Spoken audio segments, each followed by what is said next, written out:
धाकड़ खबर बेखौफजुमा बेबाक अंदाज। धाकड़ खबर के न्यूज रूम से मैं आपके साथ हूं अकरम रईस खान। पहले थार से, फिर फॉर्च्यूनर से और फिर स्कॉर्पियो से, यानी एक के बाद एक लगातार 3 गाड़ियों से 4 किसानों और एक पत्रकार को कुचलकर मौत के घाट उतार देने के मामले का मुख्य आरोपी आशीष कुमार मिश्रा उर्फ मोनू कल जब उत्तर प्रदेश के लखीमपुर खीरी जिले की जिला अदालत में पेश किया गया तो मूंछों पर ताव देता हुआ दिखाई दिया। उसका ये वीडियो मीडिया और सोशल मीडिया पर खूब वायरल हो रहा है। लोग तरह तरह के रिएक्शन दे रहे हैं। भोंपू मीडिया और उसके दलाल चाटुकार दंगाई पत्रकार भी कुछ सवालों को उठाने की कोशिश कर रहे हैं, लेकिन सच ये है कि वो सवाल नहीं उठा रहे हैं, मुद्दे को दबाने की पूरी कोशिश कर रहे हैं। हम वो सवाल आपके सामने उठाने की कोशिश करने जा रहे हैं जिनसे आपको असल में रूबरू होना चाहिए। तो यहाँ सबसे बड़ा सवाल यही पैदा होता है कि क्या है वो सवाल, तो विस्तार से रिपोर्ट देखिएगा। तमाम चीजें आपके सामने खुद ब खुद आ जाएंगे, लेकिन पहले बात कर लेते हैं वीडियो को लेकर। जी हाँ, वीडियो को लेकर बात कर लेते हैं। देखिए, ये वीडियो कल से सोशल मीडिया पर वायरल हो रहा है। इस वीडियो में यूं अपने मूंछों पर ताव देता हुआ दिखाई दे रहा है आशीष कुमार मिश्रा उर्फ मोनू। ये वीडियो सामने आया है उत्तर प्रदेश के लखीमपुर खीरी जिले की जिला अदालत के बाहर से। ये वीडियो वायरल हो रहा है, मीडिया में चल रहा है। लेकिन सिर्फ ये वीडियो ही नहीं चल रहा है, एक वीडियो और भी चल रहा है जिसमें बाकायदा लोगों से बात कर रहा है और उन्हें कह रहा है, सीना चौड़ा करके, शायद 56 इंच का सीना दिखाते हुए कह रहा है कि मैंने सरेंडर किया है। शर्म नहीं है ना कि किस मामले में सरेंडर किया है? पहले इसका वो अंदाज देख लीजिए, फिर आपको बताऊंगा कि किस मामले में इसने सरेंडर किया है और क्यों किया है।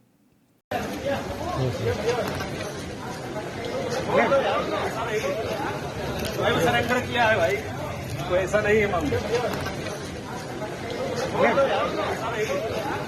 भाई सरेंडर किया है भाई, कोई ऐसा नहीं है मामला।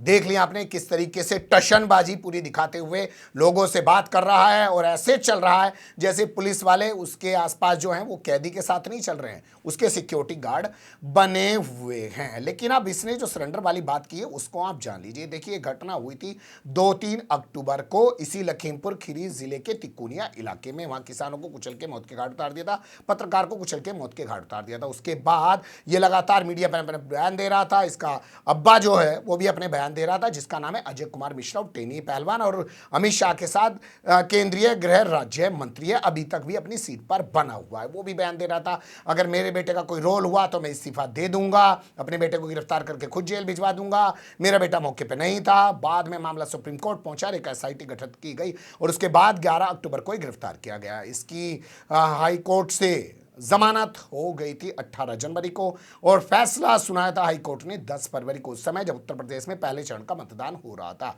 उसके बाद ये जेल से बाहर आ गया है और अपना घूम रहा था। हाई कोर्ट से मिली जमानत को सुप्रीम कोर्ट में चुनौती दी गई। सुप्रीम कोर्ट ने 16-17 अप्रैल को इसकी जमानत को रद्द कर दिया, कहा है कि 1 हफ्ते के भीतर इसको जेल में डालो। फिर उसके बाद इन्हें 23 अप्रैल को अपने आप को सरेंडर कर दिया, यानी ये 23 अप्रैल से फिर से एक बार जेल में बंद है और हाई कोर्ट से मिली इसकी जमानत को सुप्रीम कोर्ट ने रद्द किया। लेकिन कितनी बेशर्मी, कितनी धाकड़ खबर के न्यूज रूम से मैं आपके साथ हूं अकरम रईस खान। पहले थार से, फिर फॉर्च्यूनर से और फिर स्कॉर्पियो से, यानी एक के बाद एक लगातार 3 गाड़ियों से 4 किसानों और एक पत्रकार को कुचलकर मौत के घाट उतार देने के मामले का मुख्य आरोपी आशीष कुमार मिश्रा उर्फ मोनू कल जब उत्तर प्रदेश के लखीमपुर खीरी जिले की जिला अदालत में पेश किया गया तो मूंछों पर ताव देता हुआ दिखाई दिया।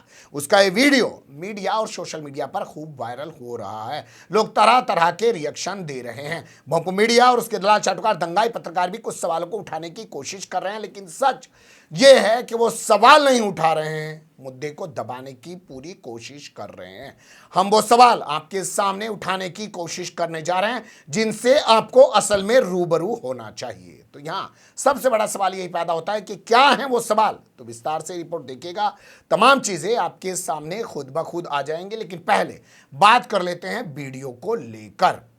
धाकड़ खबर के न्यूज़ रूम से मैं आपके साथ हूं अकरम रईस खान। पहले थार से, फिर फॉर्च्यूनर से और फिर स्कॉर्पियो से, यानी एक के बाद एक लगातार 3 गाड़ियों से 4 किसानों और एक पत्रकार को कुचलकर मौत के घाट उतार देने के मामले का मुख्य आरोपी आशीष कुमार मिश्रा उर्फ मोनू कल जब उत्तर प्रदेश के लखीमपुर खीरी जिले की जिला अदालत में पेश किया गया तो मूंछों पर ताव देता हुआ दिखाई दिया। उसका ये वीडियो मीडिया और सोशल मीडिया पर खूब वायरल हो रहा है। लोग तरह तरह के रिएक्शन दे रहे हैं। भोंपू मीडिया और उसके दलाल चाटुकार दंगाई पत्रकार भी कुछ सवालों को उठाने की कोशिश कर रहे हैं, लेकिन सच ये है कि वो सवाल नहीं उठा रहे हैं, मुद्दे को दबाने की पूरी कोशिश कर रहे हैं। हम वो सवाल आपके सामने उठाने की कोशिश करने जा रहे हैं जिनसे आपको असल में रूबरू होना चाहिए। तो यहां सबसे बड़ा सवाल यही पैदा होता है कि क्या है वो सवाल। तो विस्तार से रिपोर्ट देखिएगा, तमाम चीजें आपके सामने खुद ब खुद आ जाएंगे। लेकिन पहले बात कर लेते हैं वीडियो को लेकर। बेहाई और कितनी दबंगई से बता रहा है कि इसने सरेंडर किया है। मान लो इसके खिलाफ कोई मामला बनता ही नहीं है, ये तो खुद ही जेल गया है, कुर्बानी देने के लिए जेल गया, इस तरीके से दिखा रहा है। अब बात कर लेते हैं कि क्यों दिखा रहा है ये इतनी टशन। जी हाँ, इन चीज़ों पर भी आपको गौर करना पड़ेगा। देखिए, ये सच है कि इसके पिता केंद्रीय गृह राज्य मंत्री हैं और केंद्रीय गृह राज्य मंत्री के पास पूरी पावर है, क्योंकि वर्तमान समय में उत्तर प्रदेश में सत्ता भी भाजपा की है। और लखीमपुर खीरी में जो चुनाव हुआ है हाल का उत्तर प्रदेश का विधानसभा, वहाँ की 8 की 8 सीटें भाजपा ने जीती हैं। तो दिमाग में जो हनक है, सनक है, वो और ज़्यादा बढ़ गई है। लेकिन इसकी हनक सनक क्यों बढ़ी है, उन चीज़ों को आपको समझना पड़ेगा। जैसे कल की कुछ खबरें मैं आपके सामने रखने की कोशिश करता हूँ। पत्रकारों से हमारी स्थानीय जो हैं उनसे बात हुई है, उन्होंने बताया कि इसको स्पेशल कार के जरिए जेल से निकालकर कोर्ट में लाया गया। आप लोग जानते होंगे, एक जाली वाली गाड़ी होती है जिसमें बहुत सारे कैदी बैठे होते हैं, आगे ड्राइवर और पुलिस वाले बैठे होते हैं और पीछे भी उसमें पुलिस वालों के बैठने की एक व्यवस्था होती है, बॉक्स बना के। तमाम कैदियों को उसी में ले जाया जाता है, अदालत से जेल, जेल से अदालत। लेकिन इसके लिए स्पेशल कार लाई गई और उसके बाद जब पुलिस वाले इसके साथ चल रहे थे तो ऐसे चल रहे थे कि मानो इसको सिक्योरिटी गार्ड हो, ये कोई अपराधी ना हो, यानी इसको मौका दिया जा रहा है। तो इसके दिमाग में हनक क्यों नहीं आएगी। अब ये खबर इसकी एक और देखिए, जेल के अंदर एक बैरिक दिया गया, जैसे ये बहुत बड़ा वीआईपी है, मंत्री संतरी कुछ है, मंत्री का बेटा ही है ना, तो इसको एक बैरिक अलग से दिया गया है। वहाँ पे 4-4 कूलर लगवाए गए हैं, इस खबर में छापा गया है। खाना ये अपने घर से मंगा के खाता है 3 वक्त का। इसके अलावा 40 पान इसको रोजाना चाहिए होते हैं, वो भी स्पेशल पान इसके लिए बन के जाते हैं, यानी कि पूरा वीआईपी ट्रीटमेंट इसको दिया जा रहा है। अब उससे पहले की खबर और देखिए, जब ये जेल नहीं गया था, जमानत पे छूट के आ गया था, तब ये अपने घर पे जनता दरबार लगा रहा था। 5-5 लोगों की हत्या का मुख्य आरोपी है ये। जनता दरबार लगाकर लोगों की शिकायतें सुन रहा है। सोचिएगा कैसे वहाँ के एसपी को अड़काता होगा, कैसे वहाँ के डीएम को अड़काता। हाँ डीएम साहब, मैं बोल रहा हूँ मोनू, ये क्या मामला है आपके यहाँ, मामला यहाँ कैसे पहुँच गया। तो इस तरीके से ये टशन जो है वो दिखा रहा है और इसके जरिए इसे लग रहा है कि आने वाले जो चुनाव हैं उसमें ये अपनी एक अहम भूमिका निभा सकता है, क्योंकि यही चरित्र तो इसके पिता का रहा है।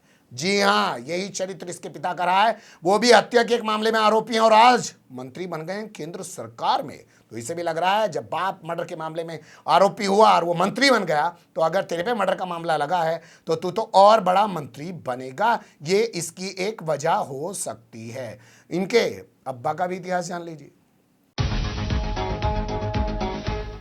इनके अब्बा का भी इतिहास आपको बता देते हैं, ये भी आपकी जानकारी में आना बेहद ज़रूरी है। लेकिन उससे पहले मुझे लगता है कि आपको अजय कुमार मिश्रा और टेनी पहलवान के राजनीतिक जीवन पर नज़र डाल लेनी चाहिए। 2017 में इन्होंने विधानसभा चुनाव लखीमपुर खीरी की निघासन विधानसभा सीट से जीता।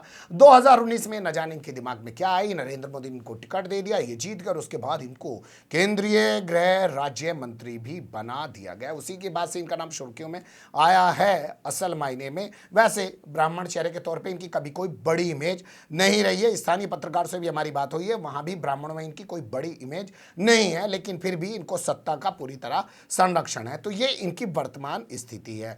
इसके अलावा जो ये खबर है उस पर आप नज़र डाल सकते हैं। 2 दिन पहले की खबर है, 4 लोग पहुंच गए जमानत के लिए इलाहाबाद हाईकोर्ट की लखनऊ बेंच में। उन्होंने एक अर्जी दाखिल कर दी। उस पर सुनवाई करने के बाद वहां जस्टिस डीके ठाकुर हैं, उन्होंने अर्जी को खारिज कर दिया। 4 लोगों के नाम पहले जान लीजिए। लव कुश है, अंकित दास है और इसके अलावा सुमित जायसवाल है और शिव कुमार हैं। ये सभी इसके समर्थक या भाजपा के नेता बताए जाते हैं। उन्होंने अर्जी खारिज कर दी और अर्जी खारिज करते हुए कहा कि असल में जो बयान दिया था अजय कुमार मिश्रा और टेनी ने इस पूरी वारदात से पहले कि मेरा पुराना इतिहास याद कर लो, मुझे अगर नहीं जानते हो तो मेरे पुराने इतिहास को ज़रा नज़र में ले आओ। अगर मैं अपनी पे आ गया तो ये जो किसान बने फिर रहे हैं ये पलिया क्या लखीमपुर खीरी में ही नहीं दिखाई देंगे, इनको खदेड़ देंगे।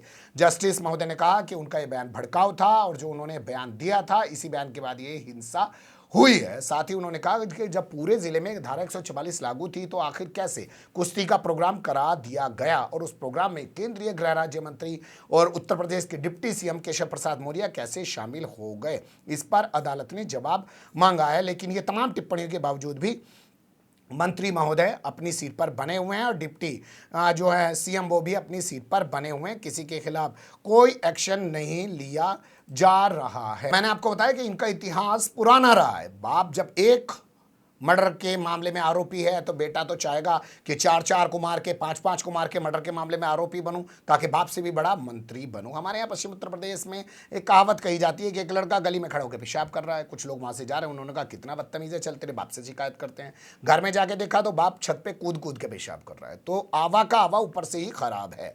कैसे है वो ये खबर देख लीजिए। 22 साल पुराना एक मामला है। एक शख्स है जिसका नाम था प्रभात गुप्ता। जी हाँ, लाला जी, जिनकी पार्टी भारतीय जनता पार्टी कही जाती है, उसी पार्टी का वो कार्यकर्ता नेता भी बताया जाता है। वो जिला पंचायत चुनाव लड़ने की तैयारी कर रहा था। 22 साल पुराना मामला है, 2000 का, जुलाई 2008 की बात। तो आरोप लग रहा है कि इन्होंने, जहां ये तिकोनिया घटना अब हुई है, बेटे ने की है, वहीं बाप ने गोली मारकर अपने 3 साथियों के साथ प्रभात गुप्ता की हत्या कर दी थी। हालांकि बाद में 2004 में निचली अदालत ने ही अजय कुमार मिश्रा और टेनी पहलवान को बरी कर दिया था। उसके बाद जो पीड़ित के परिवार हैं वो हाईकोर्ट पहुंचे। हाईकोर्ट में मामला पेंडिंग पड़ा रहा। उस मामले को शुरू करने के लिए सुप्रीम कोर्ट पहुंचे और अब सुप्रीम कोर्ट के आदेश पर यह मामला शुरू हो गया है। 24 मई से इस मामले में सुनवाई शुरू होने जा रही है, इसलिए इनकी मुसीबत बढ़ सकती है। लेकिन ये खबर हमने आपको मुसीबत बढ़ने के लिए नहीं दिखाई, ये बताने के लिए दिखाई कि बाप एक ही हत्या में आरोपी है। वो पहले विधायक बना, फिर सांसद बना, फिर मंत्री बन गया। तो बेटे को क्यों ना लगे कि भाई 4-4, 5-5 मर्डर के मामले में मैं आरोपी हूं, जेल में जा रहा हूं और मेरे मामले को लेकर पूरे देश में चर्चा बनी हुई है, पूरी दुनिया में चर्चा बनी हुई है, तो क्यों ना मैं बड़ा मंत्री बन जाऊं या कोई सांसद और विधायक बन जाऊं। तो लगता है वो असल में उसी टशन के लिए काम कर रहा है। और ये चरित्र तो आज बन ही गया पूरे देश के अंदर कि जो जितना बड़ा दंगाई वो उतना बड़ा भाजपाई। कल को हो सकता है ये जमानत पे निकले और इसको कहीं किसी सीट से चुनाव लड़ा दिया जाए और ये फिर जाकर बैठ जाए और कहा जाए कि अभी तक इसके खिलाफ कोई फैसला नहीं है अदालत का, अभी तक ही आरोपी, और जब तक आरोपी है तब तक इसके खिलाफ कोई एक्शन नहीं लिया जा सकता है। जैसे उसके पिता के बारे में कहा जा रहा है कि भाई बेटा जेल में है तो बाप को मंत्री पद से क्यों हटाएं। तो ये तमाम सवाल थे, मुझे लगा ये आपके संज्ञान में लाना बेहद ज़रूरी है। एक कोशिश की आपके सामने रख दी। अच्छे बुरे जो भी हों, कमेंट्स के रूप में आप लोग अपनी राय दे सकते हैं और बता सकते हैं कि क्या वाकई में टशन सिर्फ यही है कि बाप मंत्री है या टशन के पीछे एक राजनीतिक सोच भी काम कर रही है। फिलहाल कमेंट्स के रूप में आप लोग अपनी राय दे सकते हैं, खबर को लाइक कर सकते हैं, चैनल को सब्सक्राइब कर सकते हैं और ज़्यादा से ज़्यादा हमारी खबरों को शेयर कर सकते हैं। फिर ऐसे ही किसी सुलगते हुए या उलझते मुद्दे लेकर मैं आपके सामने होऊंगा हाजिर। फिलहाल अभी मुझे दें इजाज़त।